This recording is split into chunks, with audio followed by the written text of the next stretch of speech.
everyone, and welcome back.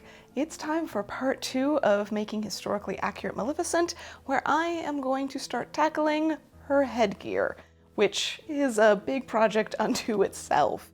So Maleficent seems to be set somewhere around the early part of the 15th century, meaning somewhere likely in the 1420s based off of her houppelande style. The houppelande that I made in the last video had very long, pointed sleeves, lots of dagging, and it just fits pretty well in that first quarter of the 15th century.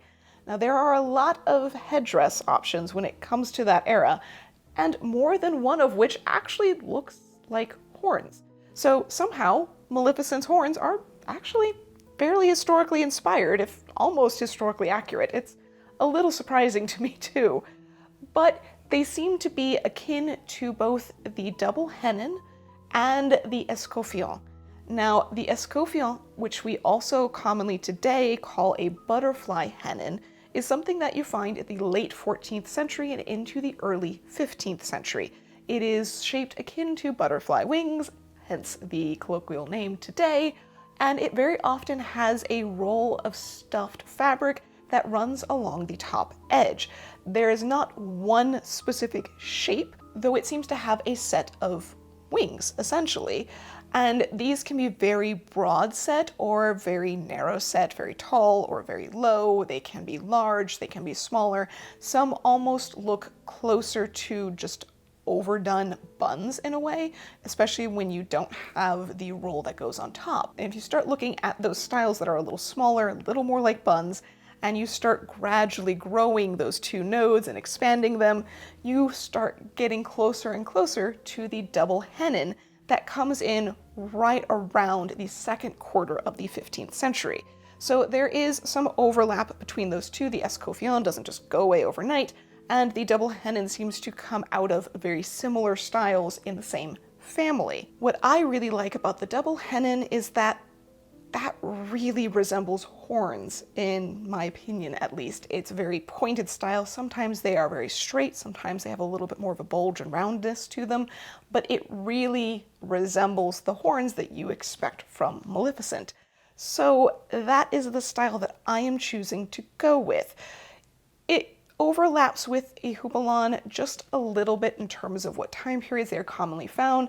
The houppelande lasts well into the second quarter of the 15th century, though the sleeve styles start getting narrower and less drapey and intensive, and gradually it sort of morphs in some ways into the Burgundian gown of the latter part of the 15th century.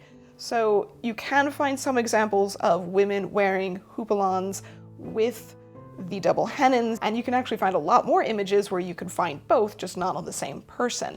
So I'm gonna make a little bit of a reach on this one. I would someday like to make an escoffion, but they really feel like they need to be encrusted with jewels and gold work and everything. I don't feel like I can downplay make a simple version of this, and I don't really have the time or money to throw at just covering something in gold. So for today, we're going to talk about the double Hennin. Now obviously it's a double Hennin, that means there's also a single Hennin, which is the style that you tend to see more in that latter half of the 15th century, that is the stereotypical princess hat of the medieval period, which really only lasted for a few decades, so doesn't really cover nearly as much of the medieval period as you would think. So the first question that I had for the double Hennin is exactly what shape did I want to do? Because even though it seems fairly straightforward with 2 points, 2 cones, call it a day, it's not. They have a variety of different angles, whether they're very outset or very narrow set, whether they are very tall or very short. Like I said earlier, some are straight cones, some have a more rounded shape in the middle, and that doesn't even take us into the fact that not all of them are just connected along the center seam. Some of them have a sort of flat cap against the head that runs the whole way through the middle, and then there's 2 cones, which seems a little bit closer in overall shape and proportions to what you usually see for the butterfly styles. So I haven't found enough images or done enough research to say that is the evolution of the double Hennin, but there's definitely some interesting aspects there that I would like to keep an eye on as I gradually learn more and add more to my list of research. What I chose to do was to go with the fairly straight style that's about midway in terms of angle. I found a few examples that I really liked the look of and the style of and the overall proportions and angles, so I decided to go with that particular shape. This is mostly for my own aesthetic reasons. The next question then, once I had decided what shape I wanted to go with, was what in the world is this made out of? Structurally or on the exterior? Very often it appears that they are some sort of textile that has gold work done on them. We don't have multitudes of examples to look at to see the variety of textile choices that I have, but I'm going to make a fairly safe guess that they are likely silk fabrics, whether they are a silk brocade or a plain woven silk like a silk taffeta, maybe a silk velvet, just something expensive and opulent, because these headdresses are not meant for the everyday person in the everyday situation. They are clearly meant for the wealthy, the royalty, those that want to show off. So silk makes sense for that area. And the gold work on top seems to be a whole variety of different levels of gold work. I found ones that seem to have entire thistles embroidered on them, and others that just simply have lines and pearls. I'm not going to go over the top with this time, maybe in the future, but that's where I'm headed with my choices. I ended up with a ribbed silk, so that way it wasn't too shiny or glossy. It has a little bit of texture to it, and it has a nice matte finish. So that was my decision, and then the gold work and all the other parts were based off of stuff that I just kind of had around. The hard part, though, for me was figuring out what the structure needed to be, because that requires a lot of structure, especially when you get into the later 15th century Hennins. Those things can get really long and they need something to hold them together. A lot of people who have reproduced Hennins seem to use modern millinery buckram, which makes perfect sense in its heavier, stiffer format. It would do very well. But obviously it's different than historically what they would have had for fabric, so I wanted to try and understand what it is actually likely that they used. I found some people that talked about using a wool felt and creating a piece that way, which I think is really interesting, but I don't think would hold up to the larger sizes and structures that you can find. So maybe for the smaller styles, that makes sense. There are also some that have tried structural pieces that were essentially woven baskets or other woven straw. Again, makes sense. I'm obviously not going to weave some straw, nor am I going to just find that around. So that's kind of out of my options anyway. And what I ended up going with was recommended to me by my friend Samantha, who does a lot of 16th and early 17th century stuff. And she's been working on French hoods and highly recommended the paste buckram that is sold by Tudor Tailor, which is incredibly stiff and structured. So I ordered some of that. I can't find it in the US. I looked. It seems to be something that is distinct to the UK in terms of being used for reupholstery of antiques or antique styles of draperies as well. So it seems to be a very, very useful fabric, not only for millinery, but also for structures of kirtles and other 16th century gowns. So I'm very excited to get to use more of it in the future because I loved it. It's really, not going to say easy to work with, but very effective. I am impressed at how strong this stuff is. So that paste buckram is what I'm using for my structural integrity. Because it is so stiff, I found that I don't need to add wire around the edges. I'm not doing crazy shaping to this, so that's all I needed for the actual structure of the Hennin. However, this brings us to the last problem that I came across, which is how do I get it to stay on my head? These things get really big, especially the single Hennins, they get really long. How in the world are they keeping those things on their heads? I did see that quite a few of them have a little tiny V at the forehead, which I thought was very interesting, but a little V like that where it doesn't actually attach to anything, if it just sticks off of the front of the Hennin, doesn't really seem to make sense as a helpful item. So I started looking at more and more images. I found a few that showed a layer of fabric in between the Hennin and that little V, which to me meant that perhaps these were not connected pieces, which got me thinking about what could be underneath of the Hennin, which in watching one of Samantha's videos talking about 16th century hoods, she wraps a little piece of fabric around her head before she puts the hood on, and that just cued light bulbs, because I realized if we had a little band of, say, black velvet that wrapped around the head first, it could be anchored into the braids, or it would just grip to the skin really well. That would be a place where you can anchor through friction and even pins whatever headdress you need to go on top. Because I don't have a lot of hair. I can't braid it up in elaborate ways that would allow me to really establish a large item on my head. And in reality, not all women in the past did either. Even if it was the standard to grow your hair out really long so you could, there are women that are dealing with hair loss for medical reasons, through pregnancy, just because of heredity. They're not going to have the hair for that. And there was a fashion with some women to pluck back your hairline to reduce the amount of visible hair around on the body. And that topic is not something I'm going to go into greatly. It did happen, it does exist. We're still trying to figure out which women did it, why they did it, but there are references to it occurring, not surprisingly, with the royalty and the upper classes. There is a chapter in a book that I have linked down below if you want to read a little bit more on that. That seems to have some cited sources and quotes, and that's a great place to start if you're curious about this. But all that led me to do was realize not all women had a bunch of hair to anchor into. So I had to be able to do this myself, hence why I think that velvet band is a really good place to start. I also realized that with the black band, I actually came across an image that shows what very likely is a little black band of fabric that went around the woman's head. Very rarely could I find any imagery of women that had removed their headdress in any layer or state. So this seemed to be the only image I could come across where clearly it had been forcibly knocked off of the woman and the band was on the floor, along with the little truncated hennin and the very stiffened veil that went over it. Anything else, they just seemed to leave those on. I found images of women continuing to wear their hennins while taking baths, in the bedroom, fencing. Any which way you can think of it, they just seemed to leave those on no matter what, so clearly they had to be stable in some format. I started thinking, well, perhaps that little V is attached to the velvet band, but why? What good would that serve? And then I came across a few people talking about how this might be a hairpin. And it just, again, light bulbs, makes perfect sense.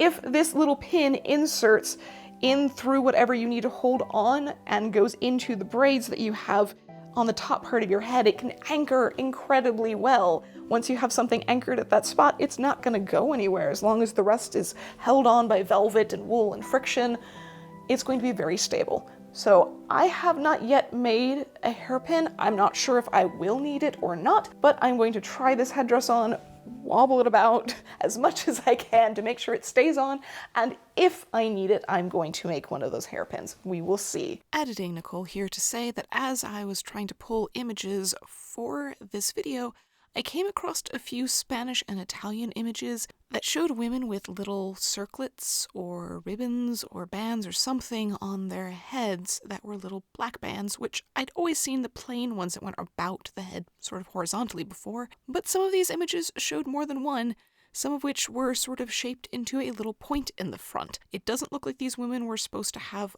additional headwear on top of these bands, but perhaps this is another possibility of what these little black pieces are. They might just purely be decorative little ribbons or bands that go underneath. That's the joy of research. We're always finding new things and more questions than answers. So that is where I'm at with how I think these things might have been worn and kept stable on women's heads. This is a lot of conjecture.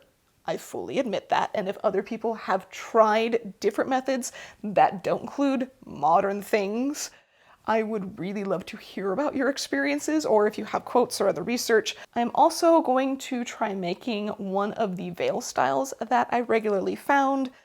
There are some examples that come in black rather than white, not many, and none that were exactly the style of hennin that I was looking for with the black veil, but because this is a cosplay, because there's a little bit of precedent for it, I'm going to make a reach on that and use a black silk over the top rather than a white, because it just doesn't seem like it would work with the character otherwise. I also would really at some point love to be able to manage these little metal cones that fit over the tips of the Hennin, because it just really looks like horns at that point, and I think it's a great way to help keep the sheer veil on over the Hennin. I'm not sure if I'm going to find something that will work for this. I might eventually have to have something made in the long run, but that is something I would like to do eventually in the future because they just look cool. For right now, we're going to work on the black band, making the Hennin and decorating that and finishing it up, and the veil, and perhaps any other structural integrity issues that we need to tackle at the very end. So let's get started with figuring out the shape of this thing. I wasn't at all sure what shape these cones needed to be, so I started off by measuring from the base of my skull up as high as I thought it would need to be, and created a 45-degree angle for the cone. Then I took that very large piece of cardstock and figured about how large it needed to be to fit comfortably around my head. I knew this was something that was going to have to adjust throughout the process, as was the actual height of the overall cone, but this seemed like a good place to start. I then marked the center front of my forehead and the center back of my head as well, knowing that I would need to cut up in those sections in order to get this to fit down over my head correctly. So those were my starting points, where I then drew curves up and over the center part of the head and curved up around the area of the ears to that center front point. Trimming that off, it now fits much further down on my head, not quite far enough. I do want it to cover the top of my ear. Not all Hennins cover the ears, some do, but I preferred that style.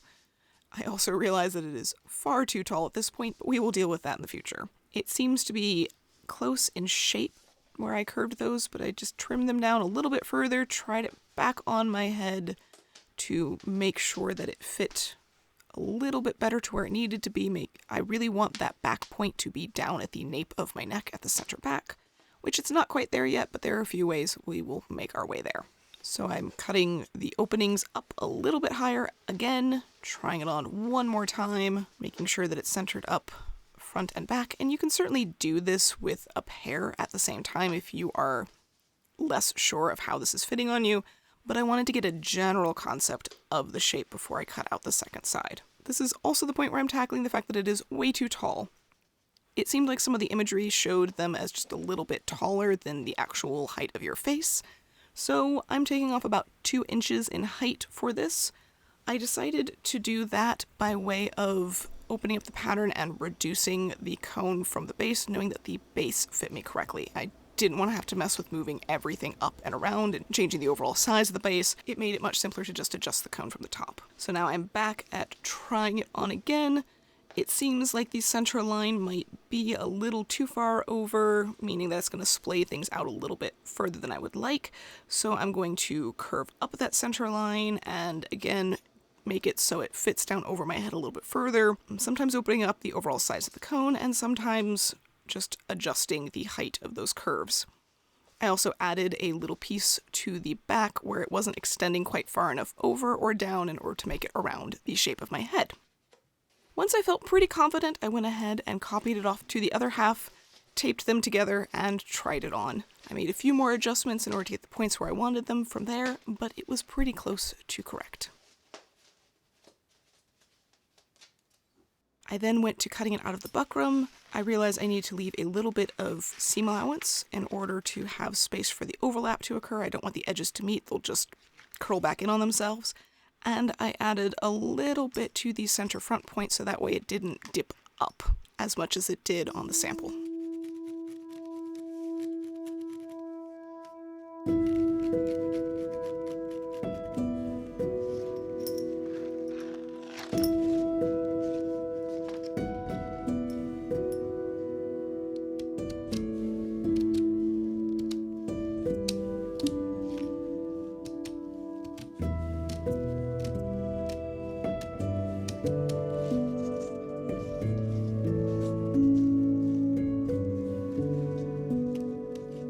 close up the cone, I'm just doing a really simple catch stitch. It's very effective and easy to do through this sort of open weave, but very, very stiff textile. There's just no easy way to stitch through this, so it's better to treat it almost like you're doing a cross stitch. I also realized that because the buckram is so rough, I was a little concerned about putting the silk directly onto it, not having some of the imprint show through. So I started off by cutting out some of the leftover wool broadcloth that I did not use for my kirtle, great way to use some of my larger scraps, and wrapped that around to create a bit of a cushion. You could also do this with different types of batting, but this was something I had at hand and was essentially a scrap. I am not overlapping the edges, instead I'm butting them up against each other and whipping them down so that way there's not an added ridge of seam allowance. That's something you can do with broadcloth since it does have a finished cut edge due to the felting process. In the end, I was very glad that I did this not only for the appearance of the silk, but for the fact that it made stitching the gold work and beads on much, much easier because I really had something heavy to anchor into. So I didn't have to worry about the silk puckering or moving about as I stitched. It was all very well anchored. I decided to do the hennin in two separate halves rather than connecting the buckram pieces together at the beginning. It seemed like it was going to be much, much easier to deal with folding over the seam allowances of the textiles and getting everything finished off nicely on the interior, and just the ease of manipulating it around in my hands as I'm working on it to do it in two separate halves and whip them together at the very end. Once the wool was seamed up, I wrapped the entire thing in my silk, making sure that I left a little bit of extra seam allowance so that way I could fold it over at the top of the point, and the fact that this thing is bulked up a little bit from my pattern, so I wanted to make sure I wasn't going to end up just 1/4 inch shy anywhere. So definitely give yourself a little extra seam allowance on whatever your final wrap of this is. The seam just gets folded over and fell down, and around the bottom I just folded up the edges of both the wool and the silk and whipped them down to the interior of the buckram, trying to not go through into the silk visibly on the exterior, which is a pretty difficult thing to do as this buckram does not want to bend, but it seems to be the best way to finish off that edge and attach the seam allowance down securely.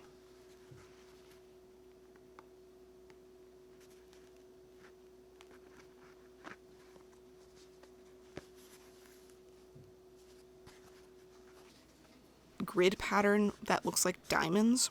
The complication here though is the fact that it is a cone, so everything needs to get smaller as it makes its way to the top.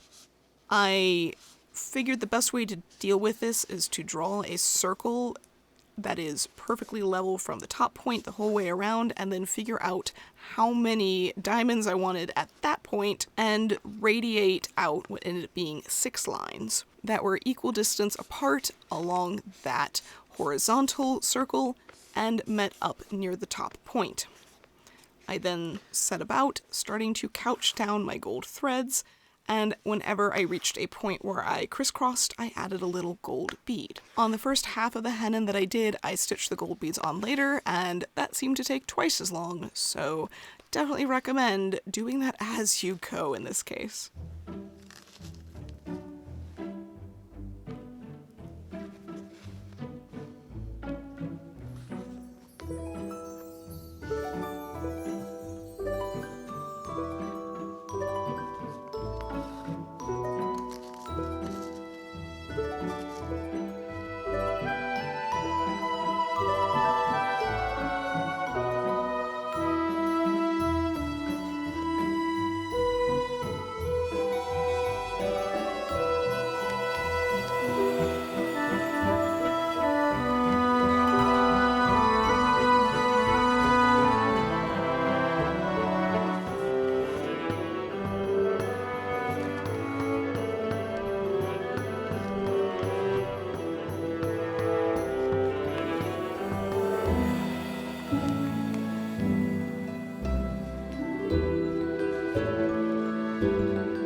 The final step before connecting was to make sure that I finished off the interior. I thought about doing a full lining, but it seemed like that would be rather difficult to get all of that to stay up inside with such a long point. I was worried it might deflate and pull down or warp and push around. Doing a partial lining seemed like it could be a problem, considering you don't know how much hair needs to go up inside of that section and how it needs to support itself on the head. In other styles of hats, very often you have a little drawstring lining instead, but since this is a two-part headpiece, that just seemed like it was going to get really complicated really fast. Therefore, I realized it wasn't necessary. All I really needed was a facing, and it was a great opportunity to put in a little bias strip of the same wool that I have left over from cutting out my houppelon, and this means it's going to have added friction. It's going to grip to my head really well. I would have either used this wool or a velvet, which would again help it really stick to my head, and I admit it worked very well, and I'm really glad that I chose to do this over a cotton or silk lining that may have meant it slipped around too easily and would have been rather difficult to get it fitted correctly.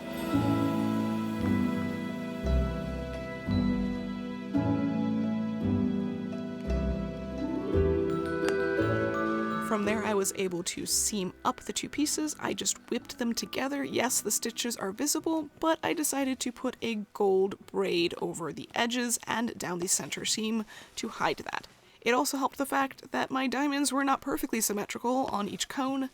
I did not manage to do that correctly apparently, and so that helped hide it.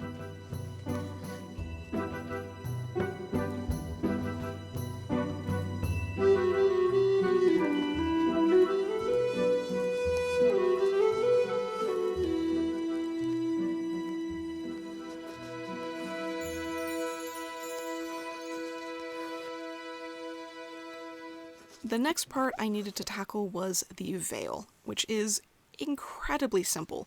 I could find a few different types of veils. They all seem to be rectangular in shape. Some of them have a split in the front that helps them wrap around the two cones, while others are just simply pinned and folded in order to wrap around the two cones. Some seem to be only about shoulder length, while others went all the way down to the hips.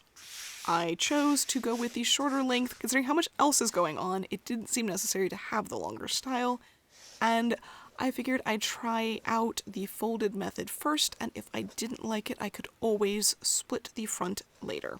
In this case, I'm also sticking with a rectangular shape rather than curving off the corners, which is another style that I saw, and I'm leaving it completely plain. You could put trim, embroidery, ruffles, all sorts of different things on these. There are so many different types of veils that I can find examples of, but I decided to just keep it simple with a plain black silk organza with the edges hemmed up.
Who is the mistress of all gods?